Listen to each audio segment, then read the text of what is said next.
I'm testing this, okay? We are soldiers in the army. We've got our hands on the freedom plow. But one day we'll get old. We can't fight anymore. We'll have to stand up and fight anyhow.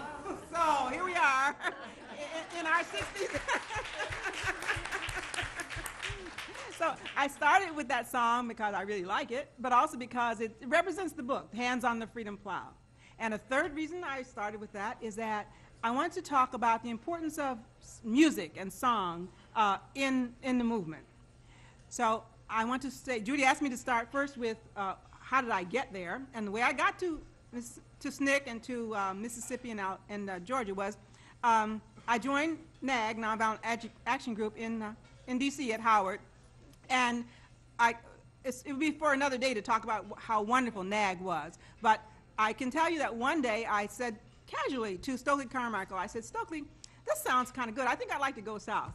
So then the next day, I meet Stokely in the middle of the quadrangle where all the others, while the sororities and fraternities are dancing and singing and everything, and Stokely hands me this ticket to go down to Atlanta. So that's how I joined, how I got to SNCC.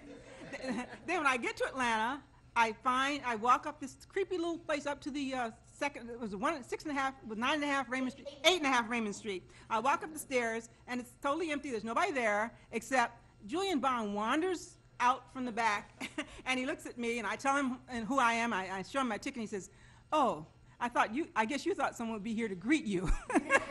There's nobody to greet me. So anyway, it goes on, and it's been a wonderful time, and I don't have enough time to talk about all the great experiences I've had in SNCC, but I want to start here with talking about how I ended up going to Philadelphia, Mississippi to work in Philadelphia after Goodman, Cheney, and Swerner were murdered. So I'm going to read from that section of my part of the book. In May of 1964, I hitched a ride north to Oxford, Ohio, where 1,000 volunteers were to be oriented for the massive Mississippi Summer Project. About the third day of the orientation, I was sitting next to Judy Richardson, in the back of Western College for Women auditorium. The hall was medium-sized, just large enough to hold the 200 or so volunteers who had come for this training sessions. It was beautiful, dark, wood paneling, a wonderful place to be and to think together. But there were so many people there that I couldn't figure it all out, so I ended up turning to Judy and sort of connected with Judy as partners in, well, what's going to be the next phase of this? How are we going to manage all these new people joining our organization? Judy and I know each other in a deep, abiding way. We can't even remember when we were introduced. We've just always been together. My sort of Jungian theory about this is that there's a special radar system that connects us because of similar events in our lives. We both had the misfortune of losing daring, creative fathers early in life, and the good fortune of having powerful, intelligent, and driven mothers to carry on. Both Judy and I, in our early lives, got these two messages. One, life is tough and you can't depend on any man to take care of you. Two, you are very much loved, but there'll be no pampering around here. So that's our start in life. Okay? So here we are sitting in the back of this auditorium in Oxford, trying to figure out what are we going to do with who we are. And Bob Moses comes to speak. Bob came forward. Bob was the architect of the Mississippi Summer Project, and he came out to explain to the volunteers and to us that this was a big deal. This is a new phase in our work, a new phase in our lives, and that it was dangerous. I didn't listen too closely when he talked because I had kind of gotten used to being scared. I had gotten used to the atmosphere of danger, and I chose that it was better not to think about it. So Bob went on and on about it was dangerous, and we just kind of ignored it. But then something new happened.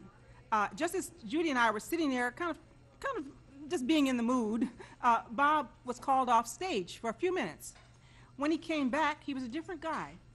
Bob's body was stiff, and it seemed like he was being pushed forward by 4 staff members, including his wife, Donna.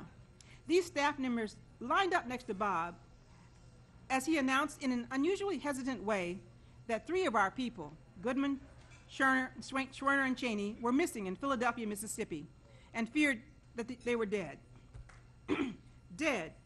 I had been moving around Mississippi in a cloud of denial, thinking that somehow I'd be taken care of and nothing would happen to me. But then the reality gripped me, and I was scared. And I felt Judy next to me. She was scared too. In fact, everybody in the room was scared. And in this stunned silence, something bad happened. The room felt cold and empty. It was awful. The fear had made us stop being who we were, stop being our vibrant, hopeful selves. And Judy was the only person that I felt somehow connected to. So I turned to Judy and said, "Judy, let's sing." And she said, "No, girl, I'm not doing that." So then I said, well, we got to do something. And I still don't know where this song came from. It just came out of the sky or something, because I don't know who taught it to me. But in this silence, I stood up and I started walking toward the front of the hall and singing this song that I don't know where it came from. And the song went, "I don't know why I have to cry sometime. I don't know why I have to cry sometimes. It would be a perfect day, but there's trouble all in my way. I don't know why, but I'll know by and by." And when I got to the front of that auditorium, everybody had learned this song, and everybody was singing, and the mood changed, and everybody stood up and joined, and we were back. We were one again, and we were ready to take on the challenges that were ahead of us. That was the end of it. After that, Judy and I went on to separate projects, and later in the summer, after it was clear that they were dead, I joined the team that would go to Philadelphia to work to show that we would not be run off by this event. After this orientation, Bob made the point, and this is important historically, that long ago, several years ago, we had made a mistake when we had withdrawn from our position in Macomb when Herbert Lee had been killed. And so we were all determined to follow his lead and to go to Philadelphia and take our stand. That's my story. Okay.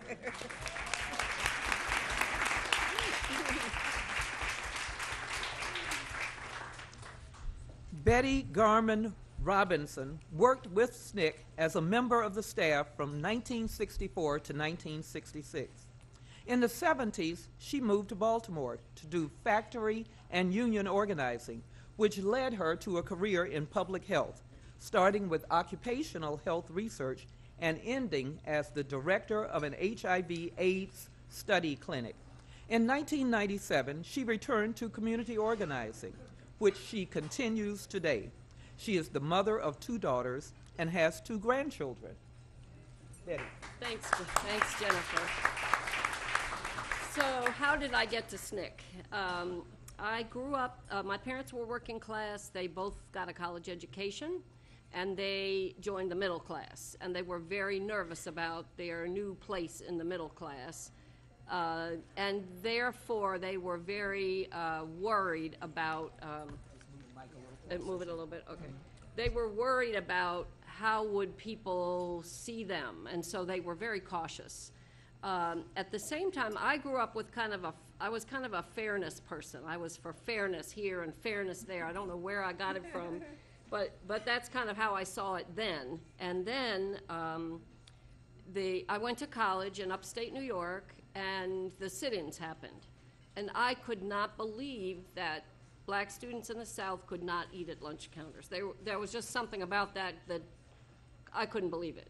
And so I and several other women on my campus organized a support demonstration out of Woolworth's in the spring of 1960, and that was the beginning. So it took me actually 4 more years to get to SNCC. In the meantime, I did Northern support organizing and raised money and sent whatever was needed and wrote letters and called congressmen, et cetera.